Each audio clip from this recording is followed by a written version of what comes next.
मेरा विश्वास है देश में अगर कोरोना के खिलाफ एक नेशनल प्लान होगा तो हम सभी राज्य सरकारें और केंद्र सरकार मिलके इस दिशा में काम करेंगे। सर, कोरोना की वजह से दिवंगत आत्माओं को शांति मिले। हाँ जी सर।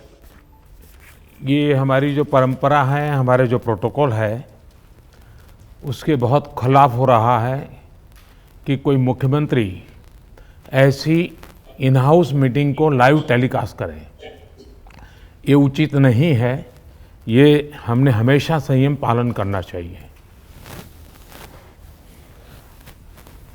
ठीक है सर, इसका ध्यान रखेंगे आगे से।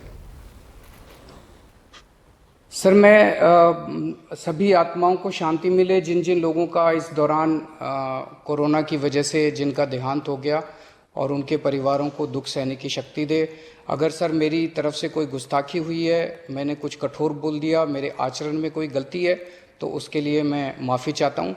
लेकिन अभी तक जितने आज पॉल साहब की जो प्रेजेंटेशन थी वो भी बहुत अच्छी थी, और उसके हिसाब से जो भी हमें निर्देश दिए गए हैं उन निर्देशों का हम पालन करेंगे।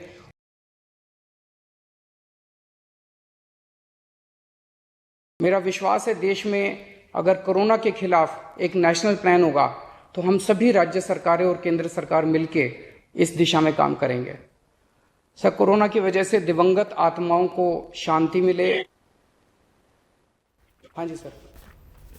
ये हमारी जो परंपरा है, हमारे जो प्रोटोकॉल है, उसके बहुत खिलाफ हो रहा है कि कोई मुख्यमंत्री ऐसी इन हाउस मीटिंग को लाइव टेलीकास्ट करें।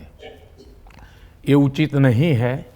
ये हमने हमेशा संयम पालन करना चाहिए।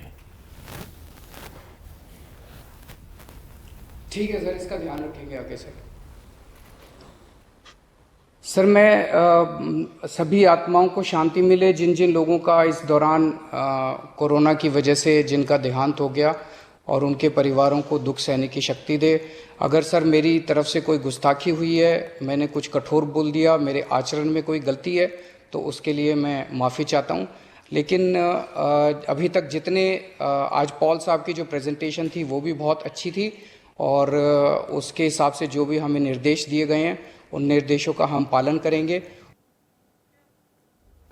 और आपने सुना दिल्ली के मुख्यमंत्री अरविंद केजरीवाल से जब प्रधानमंत्री ने कहा कि प्रोटोकॉल का पालन होना चाहिए, इस तरह की बैठक का लाइव प्रसारण नहीं होना चाहिए, उन्होंने माफ़ी मांगी। और हमारे साथ हमारे सहयोगी नीरज पांडे भी जुड़ेंगे। तो बयान के लाइव प्रसारण को लेकर जिस तरीके की नाराज़गी प्रधानमंत्री के द्वारा जताई गई, जिस तरीके की बात कही गई, उसके बाद कि अरविंद केजरीवाल दिल्ली के मुख्यमंत्री, उन्होंने माफ़ी मांगी। नीरज पांडे हमारे सहयोगी ज़्यादा जानकारी लेकर जुड़ रहे हैं। देखिए नीरज, गलती तो हुई है अरविंद केजरीवाल से, और अब माफ़ी मांग लिए, तो मुझे लगता है मामला सुलट गया है।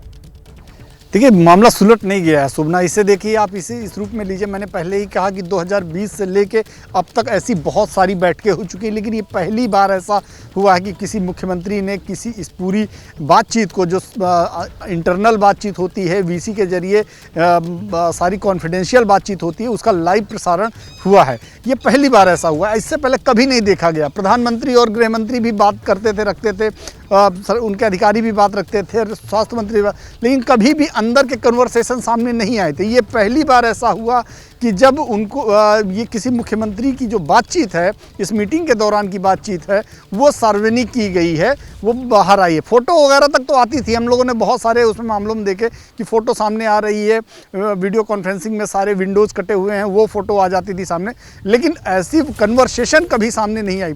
तो निश्चित रूप में माफ़ी उन्होंने मांग ली। प्रधानमंत्री नरेंद्र मोदी को बीच में ही इंटरवीन करना पड़ा और कहा कि ये प्रोटोकॉल के खिलाफ है, इसे नहीं करना चाहिए इसका।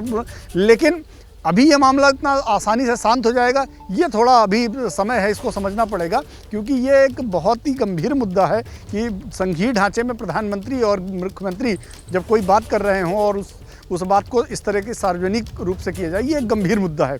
जी शोभना। बिल्कुल नीरज पांडे, और जिस तरीके से प्रधानमंत्री ने टोका भी, जो हमने सुना अभी बीच में, प्रधानमंत्री ने टोका कि ये ठीक नहीं है, और ये जाहिर सी बात है, ये सुबह से हम इस बात पर चर्चा भी कर रहे हैं नीरज पांडे, एक प्रोटोकॉल होती है, हर चीज का एक डेकोरम होता है। इस तरह से किसी भी संवैधानिक पद पे बैठा हुआ कोई भी व्यक्ति इस डेकोरम को नहीं तोड़ सकता। ये बात सच है, ये बाध्यता है आपकी उस पद की। बिल्कुल, क्योंकि जब भी इस तरह की बैठकें होती हैं, खुद मुख्यमंत्री अरविंद केजरीवाल भी बहुत सारी ऐसी बैठकें करते हैं अपने अधिकारियों के साथ, अपने मंत्रियों के साथ। उन सारी बैठकों में बहुत सारी ऐसी बातें होती हैं जो सार्वजनिक रूप में कर दी जाएँ तो शायद उस पर बवाल हो जाए, तो वो सारी बातें सामने नहीं आती। प्रधानमंत्री भी ऐसे तमाम बैठकें कर चुके हैं जिसमें बहुत सारी बातें की है, उन्होंने कहा है, और बहुत सारी बातों पर हम लोग को बाद में सोर्सेस से पता चलता है, लेकिन वो सारी चीज़ें आज तक कभी सार्वजनिक नहीं हुई। ये कहें कि उसका विजुअल सामने कभी आया नहीं, चाहे वो सरकार से, केंद्र सरकार की तरफ से रहा हो, राज्य सरकार, लेकिन ये पहली बार ऐसा हुआ है। तो इसमें मुझे लगता है कि सार्वजनिक रूप से उन्होंने उस बैठक के अंदर माफ़ी मांगी, लेकिन चूंकि उनका वीडियो तो पहले ही चल चुका था, ANI के जरिए सारे चैनलों में टेलीकास्ट हो चुका था, तो उस मंच से अभी भी, चाहे वो ट्विटर हैंडल के जरिए हो या कोई ऐसा वीडियो जारी करके, अभी भी अरविंद केजरीवाल की तरफ से कोई भी कन्वर्सेशन सामने नहीं आया। ये वीडियो ज़रूर अंदर से सामने बाहर आया है कि उस दौरान प्रधानमंत्री ने इंटरवीन किया, प्रधानमंत्री ने रोका, प्रधानमंत्री ने उनको मना किया कि आप ऐसा नहीं बोल सकते, और बाद में उन्होंने माफ़ी मांगी। लेकिन अभी भी ठीक है नीरज, मैं आपको रोक रही हूँ। दिल्ली के मुख्यमंत्री अरविंद केजरीवाल के दफ्तर से भी प्रतिक्रिया सामने आ गई है, और वो प्रतिक्रिया इस समय बड़ी खबर, भाषण के लाइव प्रसारण विवाद पर केजरीवाल के दफ्तर का बयान आ गया है। लाइव प्रसारण नहीं करने का निर्देश कभी नहीं दिया गया। भाषण के लाइव प्रसारण विवाद पर अब अरविंद केजरीवाल के दफ्तर का यह कहना है कि इस तरीके का निर्देश कभी नहीं दिया गया है कि लाइव प्रसारण नहीं किया जा सकता इस तरीके की बैठक की, और अगर असुविधा हुई है तो हमें खेद है। अब ये दिल्ली के मुख्यमंत्री अरविंद केजरीवाल के दफ्तर से ये प्रतिक्रिया आ रही है, और बड़ा दुखद है ये पूरा विवाद, क्योंकि इस समय इस विवाद की ज़रूरत नहीं है। इतने कोरोना के पेशेंट सामने हैं, ऑक्सीजन से लोगों की मृत्यु हो रही है, लेकिन अरविंद केजरीवाल के दफ्तर का ये कहना है कि अगर असुविधा हुई है तो हमें खेद है। नीरज पांडे लगातार हमारे साथ बने हुए हैं। लीजिए नीरज पांडे, अभी हम बात ही कर रहे थे कि दिल्ली के मुख्यमंत्री अरविंद केजरीवाल की तरफ से कोई प्रतिक्रिया नहीं आई है। अब वो ये कहते हैं कि भाई इस तरीके का हमें कोई गाइडलाइन नहीं थी। अंजलि जुड़ी हुई है नीरज, मैं पहले अंजलि का रुख कर लेती हूँ। अंजलि, अरविंद केजरीवाल की प्रतिक्रिया तो ये सामने आ गई है कि भाई हमें ऐसी कोई गाइडलाइन नहीं थी, और अगर असुविधा हुई है तो हमें खेद है, लेकिन कहीं ना कहीं ये प्रोटोकॉल का उल्लंघन तो है ही है ना। मीटिंग में डेकोरम तो मेंटेन किया ही जाता है। देखिए शोभना, ये दिल्ली के मुख्यमंत्री के कार्यालय की ओर से आधिकारिक बयान जारी किया गया है, जिसमें उन्होंने कहा है कि हमें किसी तरह का रिटन, लिखित या मौखिक तरीके से कोई इंस्ट्रक्शन नहीं दिया गया था जिसमें ये कहा जाए कि इस तरह का कोई प्रसारण नहीं किया जा सकता। इस बयान में ये भी कहा गया है कि इससे पहले ऐसे कई और अवसर आए हैं जहां पर इस तरह की बैठकें हुई हैं, इस तरह की बातचीत हुई है, और अगर ऐसी पब्लिक इंपॉर्टेंस से जुड़ी ऐसी कोई भी जानकारी है जो कॉन्फिडेंशियल है तो उसको साझा नहीं किया गया है। लेकिन आज की बैठक में जो हुआ उसको देखते हुए साफ किया गया है कि मुख्यमंत्री कार्यालय की ओर से कि उन्हें इस तरह का कोई इंस्ट्रक्शन नहीं दिया गया था, लेकिन उन्होंने खेद प्रकट किया है इस पर। हालांकि ये वाकई दुखद है, जिस तरह की स्थिति अभी बनी हुई है तो इस तरह के विवादों की जरूरत नहीं है। बिल्कुल ठीक है। नीरज पांडे, आप कह रहे थे कोई प्रतिक्रिया नहीं आई है, अभी प्रतिक्रिया आ गई है। वो कहते हैं कि भाई हमें कोई इस तरीके की लिखित या मौखिक कोई आदेश नहीं था, और अगर असुविधा हुई है तो हमें खेद है। अब क्या कहा जाए? देखिए शोभना, बहुत सी ऐसी बैठकें होती हैं जिनका कोई लिखित आदेश नहीं होता कि इस बैठक का टेलीकास्ट होगा या नहीं होगा, लेकिन उन बैठक की एक मर्यादा होती है, उसकी विश्वसनीयता होती है, और ये माना जाता है कि इन बैठकों का ये जो कॉन्फिडेंशियल बातें हैं ये सामने नहीं आएंगी। लेकिन सबसे बड़ी बात यहाँ पे शोभना, इस बात को समझने की ज़रूरत है ये बैठक की क्यों गई। इस बैठक का पर्पज सिर्फ ये था कि किसी भी तरह से जो आम लोगों को असुविधा हो रही है उसको दूर किया जाए, उसके लिए वार्तालाप किया जाए। केंद्र सरकार चाहता है राज्य सरकार के साथ कोऑर्डिनेशन अच्छा रहे, क्योंकि फाइनली जो फील्ड में ऑपरेशन राज्य सरकार का होता है, राज्य सरकार को जो केंद्र सरकार के साथ अपेक्षाएं हैं उस पर जो है बातचीत की जाए। लेकिन यहाँ पे टेलीकास्ट करने का कहाँ से मामला? इसका मतलब ये है कि ये पूरी तरह से प्री प्लान्ड था कि हम अपनी बात को सार्वजनिक करेंगे, टेलीविज़न पे जो है उसका प्रसारण करेंगे। क्योंकि जब आप किसी राज्य के लिए या किसी देश के लिए जब आप बात कर रहे होते हैं इतने गंभीर मुद्दे पर, उस पर चर्चा कर रहे होते हैं,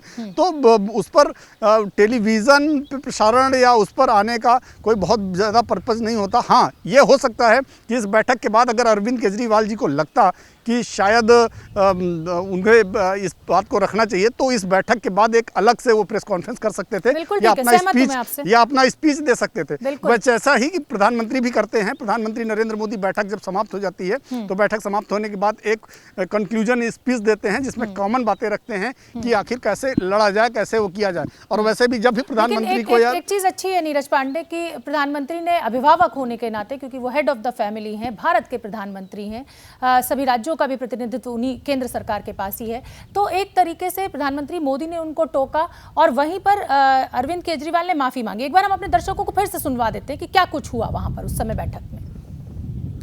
मेरा विश्वास है देश में अगर कोरोना के खिलाफ एक नेशनल प्लान होगा तो हम सभी राज्य सरकारें और केंद्र सरकार मिलके इस दिशा में काम करेंगे। सर, कोरोना की वजह से दिवंगत आत्माओं को शांति मिले। हाँ जी सर।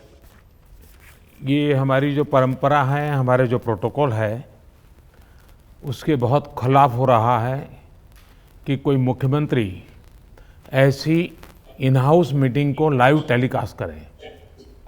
ये उचित नहीं है। ये हमने हमेशा संयम पालन करना चाहिए। ठीक है सर, इसका ध्यान रखेंगे आगे सर। मैं सभी आत्माओं को शांति मिले जिन जिन लोगों का इस दौरान कोरोना की वजह से जिनका देहांत हो गया, और उनके परिवारों को दुख सहने की शक्ति दे। अगर सर मेरी तरफ से कोई गुस्ताखी हुई है, मैंने कुछ कठोर बोल दिया, मेरे आचरण में कोई गलती है, तो उसके लिए मैं माफ़ी चाहता हूँ। लेकिन अभी तक जितने आज पॉल साहब की जो प्रेजेंटेशन थी वो भी बहुत अच्छी थी, और उसके हिसाब से जो भी हमें निर्देश दिए गए हैं उन निर्देशों का हम पालन करेंगे।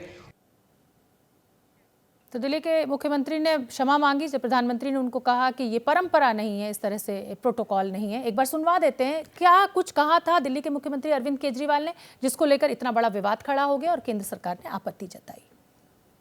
प्रधानमंत्री जी, कोरोना से देश को बचाने के लिए एक नेशनल प्लान बनना चाहिए। इस नेशनल प्लान के अंतर्गत देश के सभी ऑक्सीजन प्लांट्स को तुरंत आर्मी के जरिए केंद्र सरकार टेक ओवर करे। ऑक्सीजन प्लांट से निकलने वाले हर ट्रक के साथ एक आर्मी का एस्कॉर्ट व्हीकल रहेगा, तो कोई उस ट्रक को फिर आगे रोक नहीं पाएगा। सर, दिल्ली का जो ऑक्सीजन का कोटा आपने बढ़ाया, हम उसके बड़े शुक्रगुजार हैं, लेकिन उसमें लगभग 100 टन ऑक्सीजन उड़ीसा और वेस्ट बंगाल से आनी है। हम परसों से जब से कोटा बढ़ा है, हम कोशिश कर रहे हैं उस ऑक्सीजन को दिल्ली लाने की। मेरा आपसे निवेदन है कि यहाँ से ऑक्सीजन अगर हो सके तो हमें हवाई जहाज से उपलब्ध करवाई जाए, और नहीं तो जैसा अभी बताया गया, आपका आइडिया है ऑक्सीजन एक्सप्रेस शुरू करने का, वो ऑक्सीजन एक्सप्रेस शुरू करके वेस्ट बंगाल और उड़ीसा से हमें ऑक्सीजन दिलवाई जाए।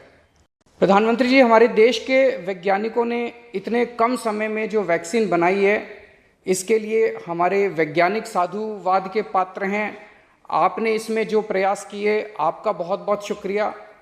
अब हम सब लोगों को मिलके कम से कम समय में अपने नागरिकों को ये वैक्सीन लगवानी चाहिए। इसमें केंद्र और राज्य सभी सरकारों को हमको मिलके काम करना है। अभी सर केंद्र सरकार ने आदेश जारी किए हैं कि 1 मई से राज्य सरकारें सीधे कोरोना वैक्सीन खरीद सकती हैं। इसके बाद एक वैक्सीन की कंपनी ने अपने रेट जारी किए हैं कि वो केंद्र सरकार को 150 रुपये में और राज्य सरकारों को 400 रुपये में देंगे। सर, एक ही देश में एक ही सामान के 2 रेट कैसे हो सकते हैं? 1 नेशन 1 रेट होना चाहिए। सारे देश को एक ही दाम पे वैक्सीन मिलनी चाहिए। अगर देश एक है तो वैक्सीन का दाम भी तो एक ही होना चाहिए। तो मैं आपसे निवेदन करता हूं कि केंद्र सरकार को, राज्य सरकारों को एक ही रेट पे वैक्सीन मिले। जिस रेट पे केंद्र सरकार को वैक्सीन मिल रही है, उसी रेट पे राज्य सरकारों को भी वैक्सीन मिलनी चाहिए। तो ये दिल्ली के मुख्यमंत्री की वो बातें हैं जो बैठक के दौरान रखी गई, और इसी पर आपत्ति दर्ज कराई गई केंद्र सरकार के द्वारा कि इस तरह से एक बैठक का प्रोटोकॉल होता है, आपने इन बातों को लाइव प्रसारित कैसे किया। न पाबंदी हो, न कोई हद हो तो बस खुद बनाई सरहद हो। ये मुहिम है परतों में छिपे हर सच की तलाश की, सियासत पर रखी पैनी नजर और आंख की, खबरों की दुनिया में एक जिम्मेदार आवाज की, जुर्म और जुल्म के खिलाफ हर बेबस के लिए इंसाफ की। जब कोई हद नहीं इंसानियत के लिए जज्बात की, जब कोई हद नहीं खुशियों और ख्वाब की, तब कोई हद क्यों हो नए नजरिए और बदलाव की। तोड़ के हदों के ताले, नए सपनों को पाले, बांधे सबको एक धागे, आपको रखे आगे। ABP news.